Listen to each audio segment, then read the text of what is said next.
Buenas a todos, ¿cómo están? Sean muy bienvenidos a otro video de temas de arquitectura de computadoras.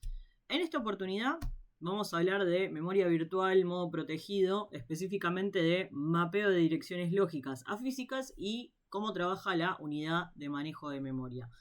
Es decir, que se nos suma un jugador más en este contexto, en este equipo, que es la PC, ¿sí? el procesador. Nosotros hasta ahora veníamos trabajando, si bien no veníamos trabajando netamente en el simulador, veníamos trabajando con algunas cuestiones de la realidad. Ustedes estaban programando en Assembler de Intel, estuvieron haciendo las prácticas, pero nada, estuvieron haciendo códigos ejecutando, probando, pero nunca trabajaron directamente con la memoria, o por lo menos ustedes tenían la ilusión de que lo hacían, pero en la realidad no. Vamos a ver una simplificación de ejecución de un programa para arrancar, en la cual tenemos acá una captura de pantalla del simulador BONSIM, que es, a ver, bueno, ya lo conocen, ya lo venimos usando. De hecho, bueno, los que estuvieron ahí cursando conmigo ya hicieron el desafío, así que ya se chocaron con un montón de cosas limitadas que tiene este simulador y que no son tan triviales o no son tan cercanas a la realidad, por lo que tuvieron que ingeniárselas para hacer para resolver los problemas que se plantearon. Pero bueno, una ventaja que tiene esto para lo que yo les quiero explicar hoy es que BONSIM es un simulador que trabaja con un proceso a la vez. O sea, no es multiprogramado, yo no puedo poner varios procesos y lanzarlos, no hace ese tipo de manejos, no tiene una unidad de manejo de memoria. Las direcciones se resuelven en el procesador, salen por los buses, van a memoria y hasta ahí el mundo que nosotros conocíamos hasta esta clase. Lo que empezamos a ver a partir de esto de que, bueno, que la informática hace muchos años ya no es monoprogramada, sino que es multiprogramada, o sea que hay varios procesos conviviendo a la vez, son varios detalles. Primero, los procesos conviven a la vez, pero no saben que están conviviendo con otros. Es más o menos algo así como tener fantasmas en la casa, ¿no? O sea, yo tengo la sensación de que vivo sola, pero no sé, podría compartir la casa con alguien que trabaja a la noche, entonces yo estoy a la noche en mi casa y la otra persona está durante el día y no me cruzaría nunca. Eh, entonces yo tendría la sensación de que la casa es completamente mía y que puedo hacer lo que se me da la gana, pero en realidad hay ciertos espacios privados que corresponden a la otra persona que yo no debería tocar acceder y debería haber algún medio mediante el cual a mí me limiten el acceso y no me dejen invadir esa zona. Eh, Esto que vemos acá, que estuvimos probando, funciona si tengo un solo proceso. Pero si tengo varios procesos ahí dando vueltas, se me empiezan a aparecer varias cuestiones, varios interrogantes. Entonces, ¿cuál sería el problema fundamental? Bueno, el problema fundamental, y el primero, y el con el que siempre nos chocamos en todas las épocas, es el tema de que la memoria RAM es finita y que podemos llegar a tener instalada cierta memoria que no necesariamente esté en concordancia con el espacio total a direccionar. Yo puedo estar trabajando en un sistema de 32 bits y tener 1 GB solamente de memoria instalada. Puedo estar trabajando en sistemas de 64 bits y tener 8 GB, 4 GB, 16 GB, cuando podría tener instalado mucho más. Entonces nos encontramos con este escenario. Vamos a tener nuestro sistema con nuestra memoria RAM que va a estar disponible cuando el proceso A, que podría ser el sistema operativo, que dijimos que es el primer sistema que entra y llega a la memoria, el primer proceso, cuando llega el primer proceso a la RAM se va a encontrar todo vacío, se va a acomodar sin problemas, va a llegar un segundo proceso que va a tener lugar disponible porque el proceso A no ocupaba toda la RAM, se va a ubicar sin problemas, llega otro proceso y así hasta que se complete la memoria, y cuando llegue otro proceso que ya no tenga lugar disponible, es donde se arma el problema, digamos, ¿no? Eh, ¿Qué pasa en esa situación? ¿Cómo hacemos para resolver eso sin que haya inconvenientes? Y acá yo siempre hago una pregunta que me parece, no sé si fundamental, me parece que es una pregunta que aclara bastante el tema y tiene que ver con cómo decidimos nosotros la compra de un equipo, ¿sí? Eh, por lo menos yo lo que suelo hacer es, bueno, ¿qué hago? Estoy tratando de ver si me compro, si no me compro una compu, más allá de lo que hacemos todo, ¿no? Buscar ofertas, espero a Hot Sale, Cyber Monday, no sé qué miércoles. Más allá de eso, bueno, quiero saber qué compu necesito, o sea, algo que me dure, no que sea linda, que me sirva. Entonces, ¿qué es lo que hacemos? Bueno, generalmente buscamos saber cuáles son los programas que utilizamos, buscamos el que más recursos necesita. En este caso puede ser, no sé, por ejemplo, en mi caso yo uso mucho software de diseño 3D.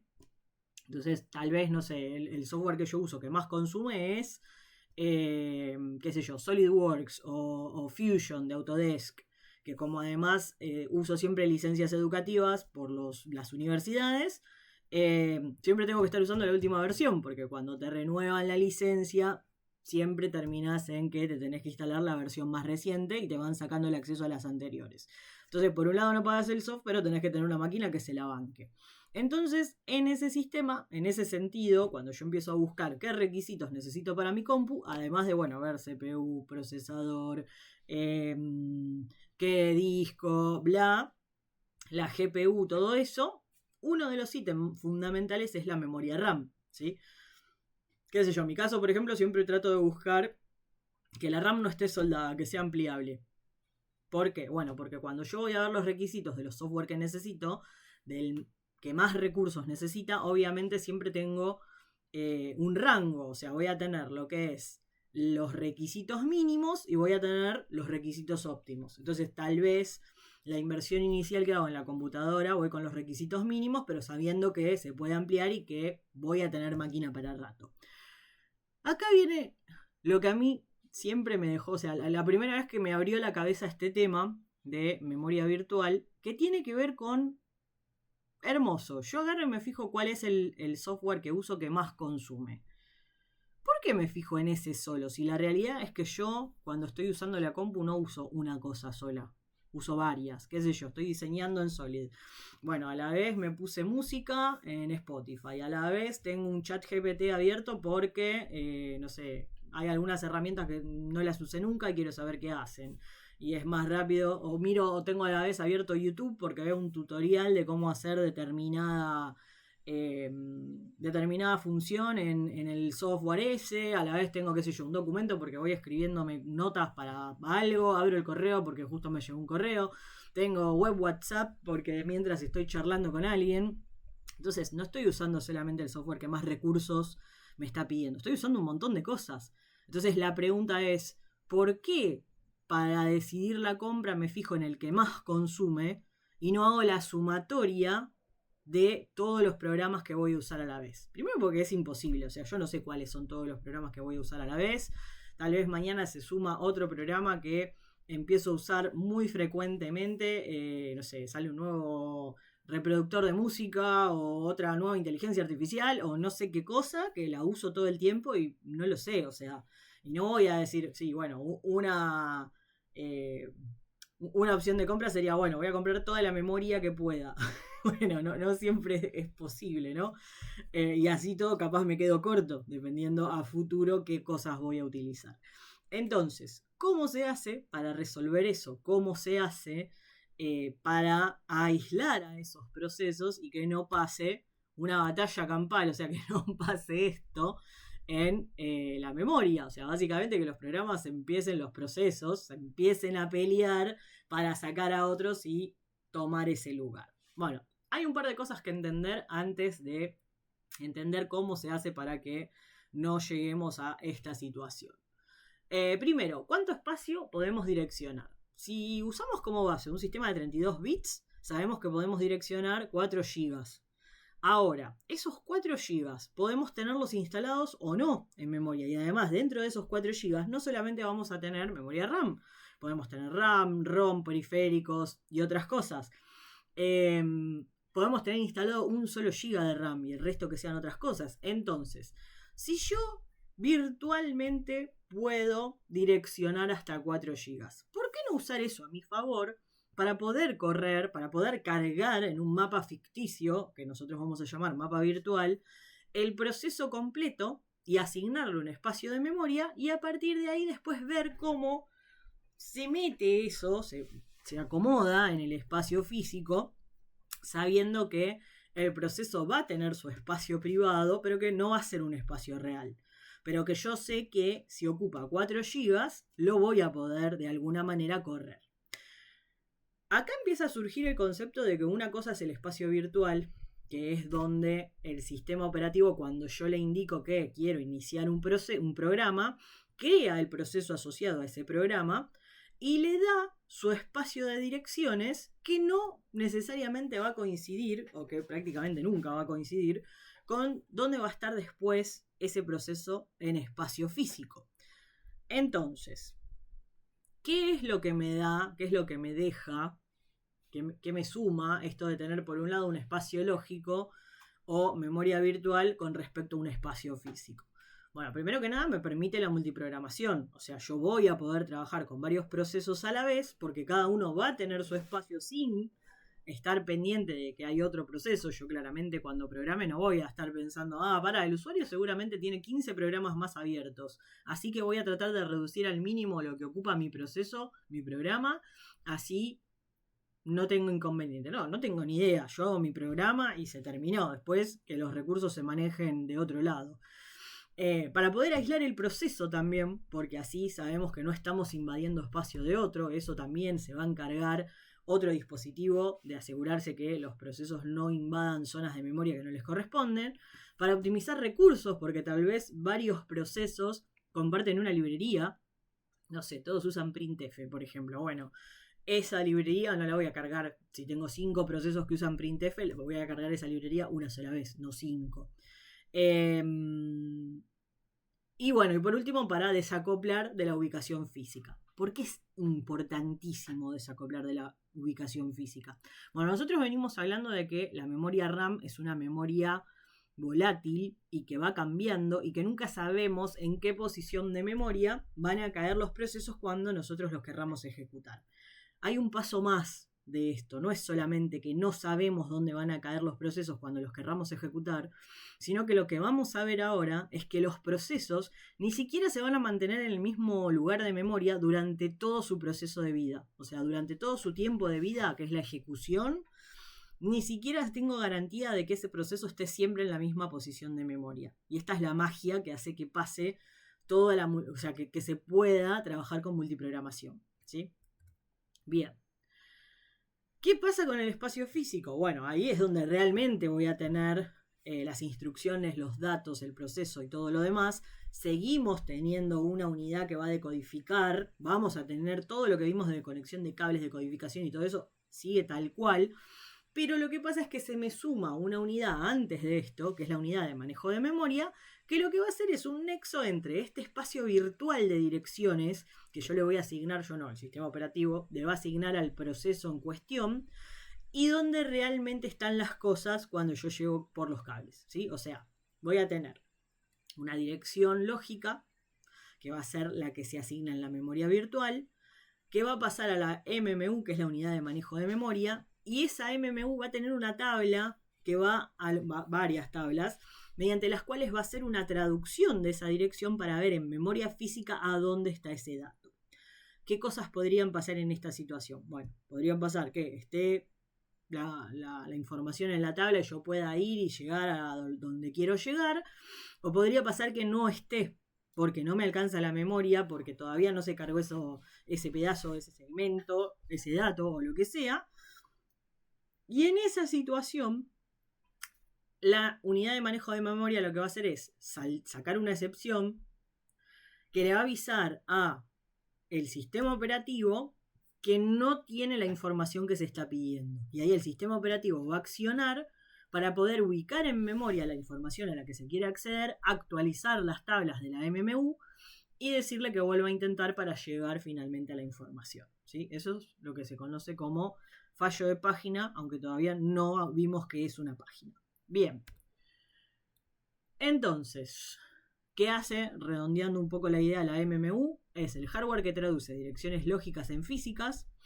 Cuando yo salgo de la MMU es donde va a pasar toda la decodificación y finalmente voy a llegar a la memoria.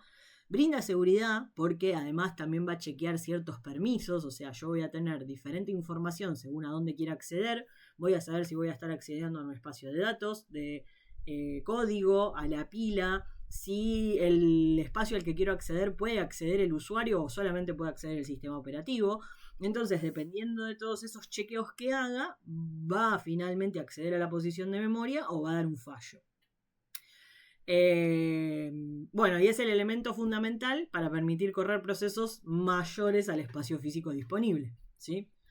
Bien, veamos cómo funciona esto. Yo voy a tener, por un lado, la CPU, donde se van a resolver las direcciones, que lo que sabemos ahora es que estas direcciones que se resuelven en la CPU ya no son direcciones físicas, no es donde realmente voy a tener las cosas en la memoria, sino que se suma acá en el medio la unidad de manejo de memoria o Memory Management Unit, a la cual le va a llegar la dirección lógica o virtual y a partir de ahí se va a hacer la traducción y voy a salir recién a lo que es la memoria física. Veamos un detalle.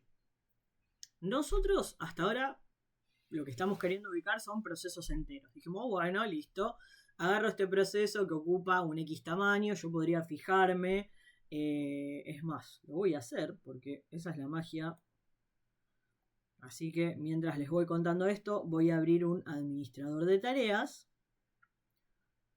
para mostrar, voy a pasar acá, y acá si se fijan voy a tener diferentes procesos que van a ocupar diferente espacio en la memoria. Fíjense, tengo un proceso de 98 megas, otro de 13, otro de 81, otro de 3075, otro de 200. Acá siempre estamos trabajando en el orden de los mega, porque bueno, estoy trabajando en un sistema de 64 bits, entonces no hay ningún proceso, por lo menos, fíjense, no hay ningún proceso de menos de mega. La unidad mínima la toma así, por más que hay fracciones, a 0,8 lo podría representar en K, pero me representa por defecto en megas. Fíjense todos los procesos que yo tengo abiertos, ¿no? O sea, todo esto que voy bajando son todos procesos que están corriendo en este momento en mi computadora. Estoy con el 61% de la memoria física ocupada. O sea, todavía tengo un margen, podría seguir abriendo cosas, no tengo el 100% de la memoria, pero tengo un 60% de la memoria ocupada, ¿sí? Estamos hablando de una compu que tiene un sistema, un procesador de 64 bits y tiene 24 GB de memoria instalado. La CPU va variando según lo que voy haciendo. Acá voy viendo diferentes procesos que tengo abierto y procesos incluso que están trabajando en segundo plano. Por ejemplo, SolidWorks yo en este momento no lo tengo abierto, pero está seguramente actualizando algo o quedó abierto en segundo plano porque se prende, se habilita cuando inicia cuando inicia el sistema operativo. Pero bueno, si nos centramos acá, tengo un 62% de memoria ocupada en procesos que varían entre pocos megas y más de 1000, ¿sí? Bien. O sea, tengo tamaños variables. Acá, como vemos en esta diapositiva, tengo procesos que ocupan más espacio, procesos que ocupan menos. Acá, bueno, primero que nada tengo al sistema operativo que está involucrado. Y si vamos siguiendo esta secuencia, lo que vamos a ver es que si yo tengo que sacar un proceso entero para poner otro, tal vez me empiece a pasar esto. Ven que me empiezan a quedar huecos y me empieza a quedar esto fragmentado en lugares que tal vez no entra otro proceso. O sea que en principio tengo estos tres y capaz no puedo ir más allá de esto y meter un cuarto proceso acá porque no me entran estos espacios. Tendría que encontrar la manera de reubicar esto para sacar esos huecos, ¿sí? Les quiero mostrar una cosa. Déjenme que la tengo por acá.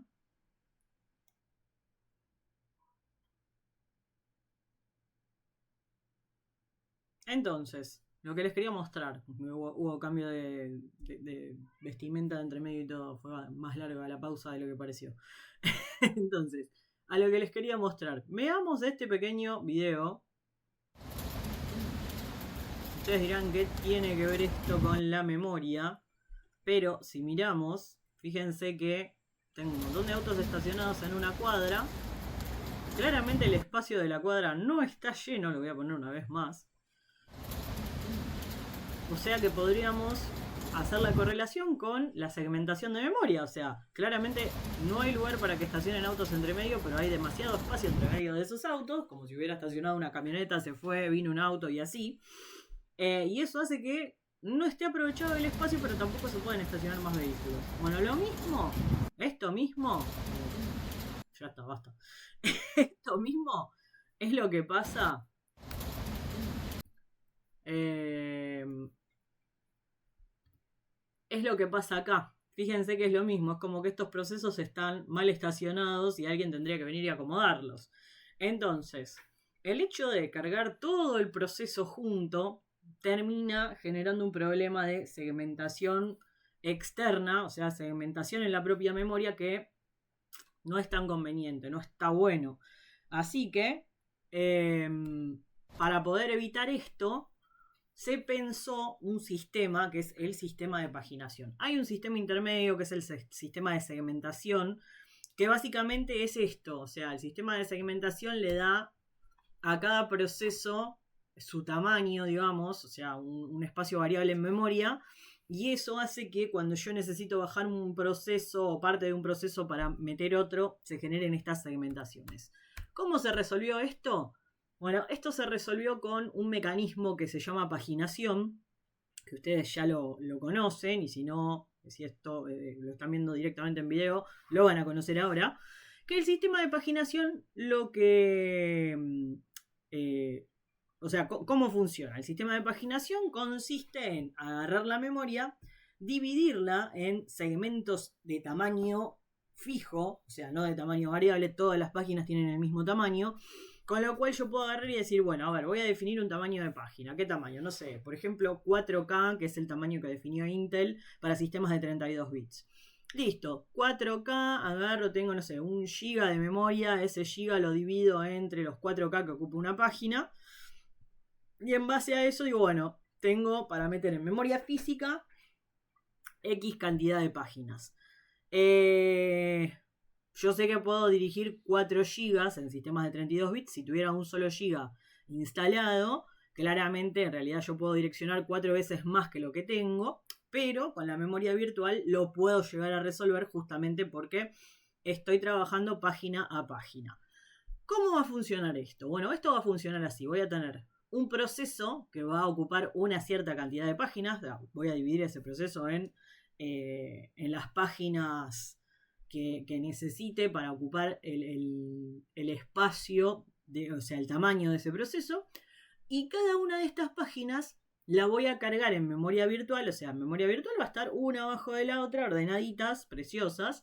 Pero después en memoria principal las voy a ir ordenando en los marcos donde esa página entre. En memoria física se llama marco, se llama página en memoria virtual. En los marcos de página que estén libres. Fíjense que acá tenemos estos 3 en uso, pero el 13, 14, 15, 18 y 20 están libres, o sea que yo podría cargar las páginas de este proceso en cualquiera de esos marcos. De hecho, acá vemos que se cargaron en los marcos libres las páginas del proceso A, y fíjense que tenemos acá la 1, 2, 3, 0, o sea, están mezcladas, no necesito que estén en orden. Pero sí, después lo que tengo es el orden en una tabla en la que cada índice va a ser una de estas páginas donde está en memoria física, ¿sí? Esta tabla es justamente la tabla que el sistema operativo va a dejarle a la MMU para que sepa dónde está cada página de ese proceso y que pueda acceder a la información cuando se resuelve la dirección en cuestión y es necesario ir a buscarlo. Esto sería justamente cómo va a funcionar este sistema. Yo voy a tener una dirección virtual. Esto es un sistema, no estaríamos acá hablando del sistema de Intel en particular, es un sistema genérico que muestra paginación, en el cual tenemos una dirección virtual que va a estar, o sea, pongámosle una dirección de 32 bits. Dentro de esa dirección yo voy a poder descomponerla en lo que es un desplazamiento u offset que me va a indicar dónde tengo que ir a buscar la información puntual adentro de la página, y un número de página que es el que voy a tener que ir a buscar adentro de la tabla de índice que va a traducir justamente la MMU. Entonces, número de página, desplazamiento, esto va a ser mi dirección virtual o dirección lógica o dirección lineal, ya vamos a ver por qué puede ser esos 3 nombres. Voy a entrar con el número de página, voy a venir a la tabla de páginas dentro del sistema de paginación. Si ese marco, o sea, si esa página está cargada, Entonces, el número de marco, que es el que me va a indicar ya memoria física, se le va a sumar el desplazamiento y ahí sí ya voy a estar en condiciones de pasar a la memoria principal a buscar ese dato. Entre medio de esto es donde voy a tener mi sistema de decodificación. ¿Sí? Bien. Veamos acá un sistemita ya más completo. Acá tenemos por un lado lo que es la CPU, que es lo que va a generar la dirección lógica, en la cual vamos a tener el número de página y desplazamiento. Vamos a entrar a la MMU, que es la que se va a encargar de traducir. Y acá vamos a tener, primero vamos a tener una pequeña tablita que va a estar en caché, que no la vamos a analizar ahora porque es un tema que vamos a ver más adelante, que va a ser un espacio donde van a estar las últimas traducciones que se hicieron para acceso rápido.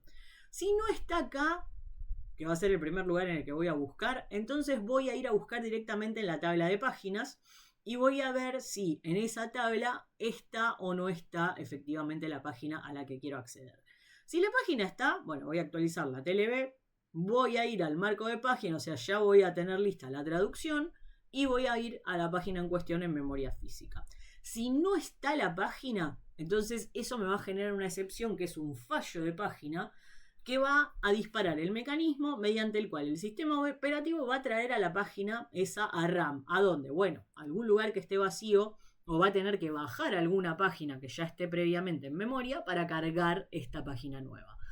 Ese proceso de traer desde el disco la página se conoce como swap. O sea, yo voy a bajar algo que algún algoritmo va a decidir que no lo voy a necesitar en lo inmediato. Puede fallar, y el que lo necesite justo después y lo va a tener que volver a traer después. Pero bueno, voy a hacer lugar para traer la página en cuestión que necesito usar en ese momento. Bien. Una cosa que yo les quiero dejar, porque bueno, más allá de esto es un pantallazo visto muy rápidamente, pero sí quiero que vean esto. Primero, acá. Vamos a ver esto. Nosotros, bueno, yo les hablé de dirección virtual, dirección lógica, dirección lineal y que finalmente llegábamos a la dirección física. Cuando Intel piensa todo este sistema y cómo iba a trabajar la MMU y todo eso, lo que dice es, bueno, yo voy a tener una unidad de segmentación que es esta primera que vimos que no funciona tan bien porque en realidad el problema que tiene es que me deja mucha fragmentación externa en la memoria. Ellos idearon como que ese iba a ser el sistema principal y que el segundo sistema, o sea, una división interna, eso iba a ser la paginación.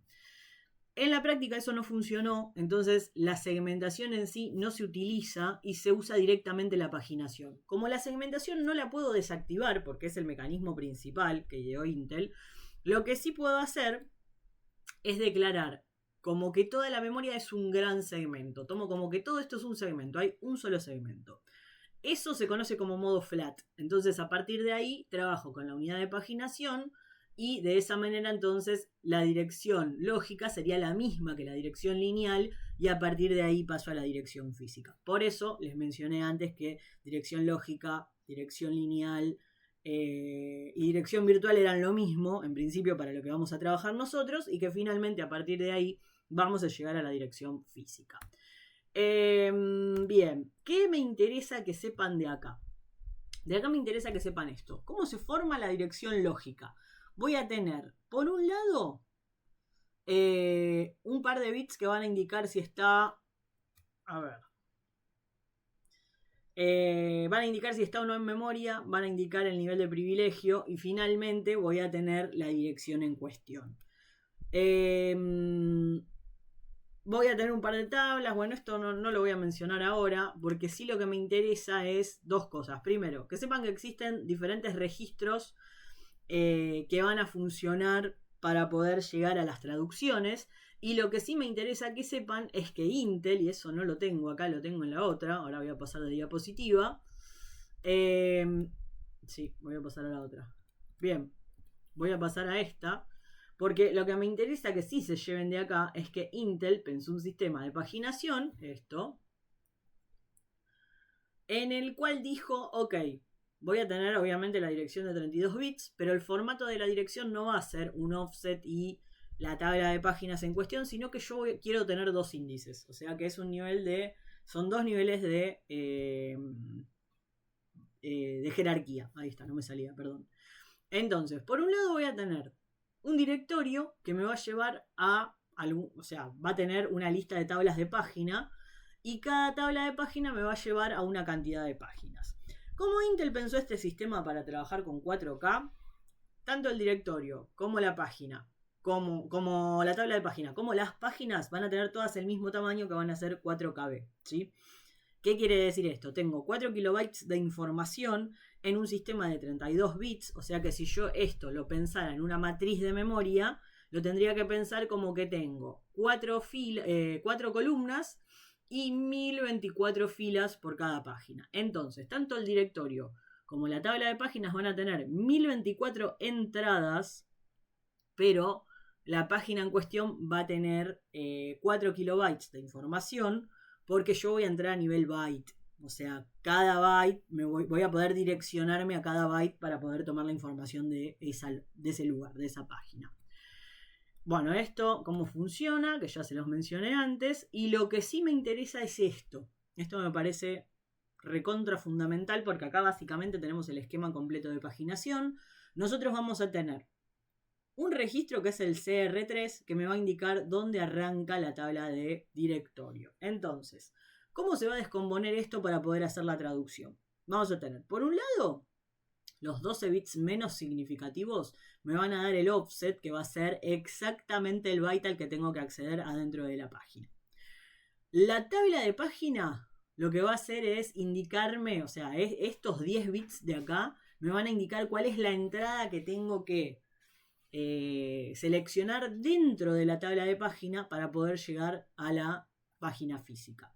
Y el directorio me va a indicar, o sea, estos 10 bits más significativos dentro de la dirección, me van a indicar a qué entrada de la tabla de directorio tengo que ir para que me diga dónde arranca la tabla de páginas, ¿sí? Esto es como todo un árbol anidado. ¿Qué me falta acá? Bueno, voy a tener este registro que es el CR3, que me va a indicar que esto es netamente del contexto del proceso, que me va a indicar dónde arranca la tabla de directorio. Entonces, tengo una dirección. Junto con esa dirección me tienen que dar el registro CR3, que es donde arranca la tabla de directorio. Descompongo esta dirección. Entro a la tabla de directorio, me fijo a qué entrada de esa tabla tengo que ir. Entonces recorro desde donde arranqué a la dirección en cuestión. Busco esa entrada. En esa entrada yo voy a tener acá una división que me va a indicar si está o no en memoria y qué nivel de privilegio tiene, a ver si yo puedo acceder o no. Si ahí me salta que yo tengo un privilegio menor al que tiene esa entrada, no voy a poder entrar, hay un fallo, se acabó todo ahí. Si está presente en memoria y puedo entrar, entonces acá voy a usar 5 dígitos en hexa para poder ver dónde arranca la tabla de páginas. Una vez que ya estoy ahí, estos bits de acá, estos 10 bits, me van a decir cuál es el renglón o la entrada a la que tengo que ir dentro de esa tabla. Acá esto va a funcionar igual que el directorio. Voy a tener unos bits de si está presente o no y demás. Y los otros 5 dígitos en hexa me van a decir dónde arranca la página física a la que quiero llegar. Eso, más el offset, me va a dar exactamente el byte al que voy a acceder, ¿sí? Ahora lo vamos a ver con un simulador que va a ser un poco más clarificador. Pero básicamente voy a tener, o sea, de los bits que tengo acá, ¿cuáles me interesa que no se olviden? El menos significativo de todos es el que me va a indicar si la página está o no está presente en memoria. Después estos me van a dar nivel de privilegio si es de lectura-escritura. Yo puedo llegar a darles un ejercicio en el que les diga, tengo esta tabla, estas son las páginas, y ahí van a tener, por ejemplo, la columna de si está presente o no en memoria, si se puede leer o escribir, si es acceso a nivel usuario o sistema, y les voy a dar alguna consigna para que hagan algo. Puedo ingresar a esta página. Si quiero escribir acá, ¿qué pasa? O sea, si no está presente en memoria, por ejemplo. Bueno, ok, si no está presente en memoria, se va a desencadenar el sistema mediante el cual el fallo de página va a hacer que se dispare al sistema operativo para poder cargar esa página, ¿sí? El parcial va a ser muy teórico en ese sentido, así que me interesa que sepan estas cosas más puntuales que les estoy remarcando. Bien, Bueno, acá esto me parece que está bueno que lo vean porque, primero, hubo muchas dudas al respecto de si cada proceso ocupa solamente una tabla de páginas y demás. Y la realidad es que no, que yo puedo tener un directorio, puedo tener más de una tabla de páginas, porque cada entrada del directorio me lleva a una tabla de páginas. Entonces, en realidad yo tengo que calcular qué tamaño va a ocupar ese proceso en cuestión que estoy metiendo, y ahí voy a saber cuántas páginas en cuestión voy a tener que ocupar, ¿sí? Acá lo que estamos viendo es básicamente dos procesos separados, cada uno con su mapa en cuestión, que finalmente llegan a memoria física en lugares similares. O sea, fíjense que en memoria física va a estar todo mezclado, pero pertenecen a dos procesos separados. Bien. ¿Qué me interesa que vean de acá? Lo último, y ya con esto voy redondeando la idea. Les armé un simulador que ya lo corregí, que se los mencioné en clase y les voy a pasar ahora también esta versión corregida. Que lo que hace es, bueno, yo digo un tamaño, está en kilobytes, por bueno, razón de que habíamos dicho que íbamos a trabajar con Intel en 4K. Podría haber trabajado en Mega, pero bueno, nada. O sea, básicamente este simulador. Perdón, este no es. Tengo otro, déjenme ver. Este. Les muestro acá directamente para que vean que no les mentí, que lo hice con ChatGPT y les pedí varias iteraciones para ir mejorando. Vamos a la vista previa. Yo le podría acá cambiar y decir, che, está todo bien, pero haceme los megas. Esta es una nueva iteración que hice del simulador de paginación, porque lo que me fallaba antes era que si el proceso era más grande que la memoria física, me decía que no se podía ejecutar. Y yo lo que quería mostrarles acá era justamente eso. Pongamos que tengo 64K en memoria y que tengo un proceso que ocupa 100. Fíjense que me carga todas las páginas que puede en memoria. Y este sería mi mapa de memoria virtual. Me va a cargar, me va a decir, bueno, cuáles van a estar presentes en memoria. Y todas las demás las deja por fuera, ¿sí? Acá voy a tener una tabla de páginas que me va a cargar las 24 páginas que ocupa, perdón, las 25 páginas que ocupa este proceso. Fíjense que acá también me da todo el tipo de información. Yo podría cambiar acá, estoy preseteada en Intel, pero podemos probar con cualquiera de los otros. El tamaño de páginas lo mismo, lo podría llegar a cambiar. Tamaño del proceso, memoria física, que sería la memoria instalada, y la dirección que quiero traducir. Entonces acá me da todo la información al respecto de esto que yo configuré. Me dice, estoy trabajando con un sistema de 32 bits clásico de Intel. El tamaño de páginas de 4K. El proceso son 100K, con lo cual va a tener 25 páginas. La memoria física de 64K, con lo cual tengo solo 16 marcos. Fíjense que es totalmente teórico esto, porque no puede ser 16 marcos nada más. Así que me dice que tengo un directorio, una tabla de página, que voy a tener 14 páginas residentes, o sea, en memoria, y 11 páginas en swap. ¿Por qué 14 si tengo 16 marcos físicos? Bueno, porque en realidad también voy a tener el directorio y la tabla de página, que son 2 páginas más. Entonces no es que voy a poder cargar igual 16 páginas del proceso. Bien, yo acá tengo una dirección a traducir, que si bajo voy a encontrarla acá, y me dice que es la entrada 5 de la tabla. Vamos a ir a ver. La dirección es 5678, es esta. La tendríamos que buscar acá. Es esta página de acá, la página virtual 5.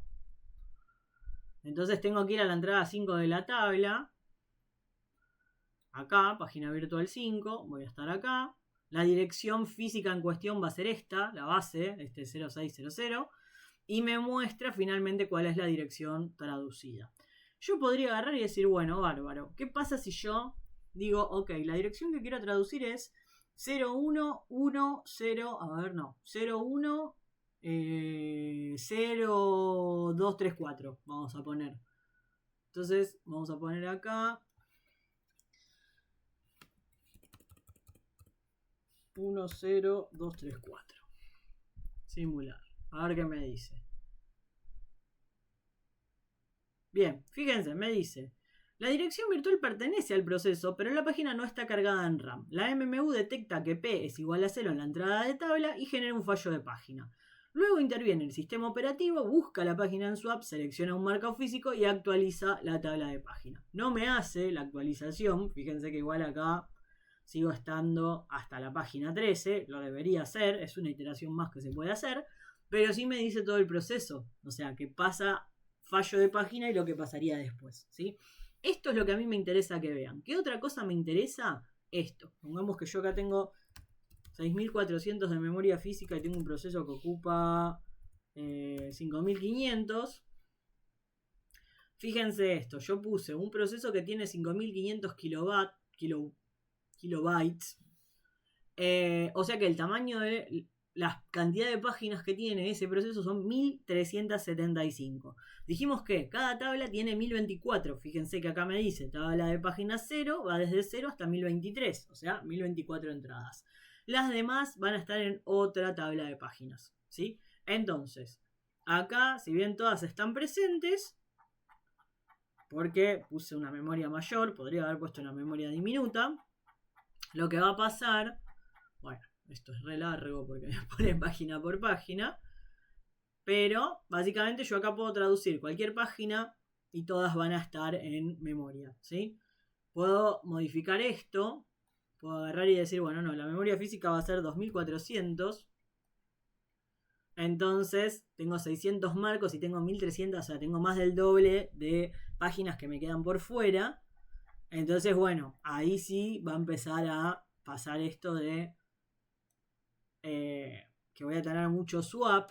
Entonces la mayoría, o sea, tengo un 50% o algo menos todavía de chances de que la página que yo busco esté en memoria.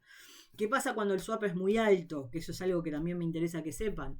Bueno, lo que pasa en esa situación es que si yo tengo un proceso que lo puedo dirigir por la memoria teórica, pero la memoria RAM instalada es muy chica, pongamos que tengo un proceso que ocupa 4 GB y tengo instalado 256 megas de memoria, lo que va a pasar ahí es que el swap va a ser tan alto que no va a funcionar, porque va a estar perdiendo mucho tiempo en esto de cambiar el contexto y buscar la página y cargarla y bajar la otra y qué sé yo, que directamente no lo voy a poder usar, ¿sí? De ahí que tenemos los requisitos mínimos y los requisitos óptimos en un programa, cuando vamos a ver qué necesitamos de RAM y demás, y que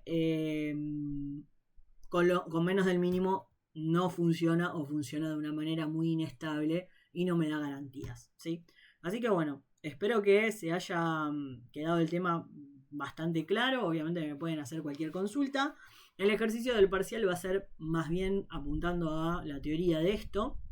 Puede ser que tengan que revisar tablas y demás, eso desde ya, pero nada que no puedan resolver con lo que vimos en clase y analizando bien el enunciado. Ahora les voy a subir también esta nueva iteración del simulador para que la tengan, para que lo puedan explorar, y eso sería todo por el momento. Gracias por escucharme.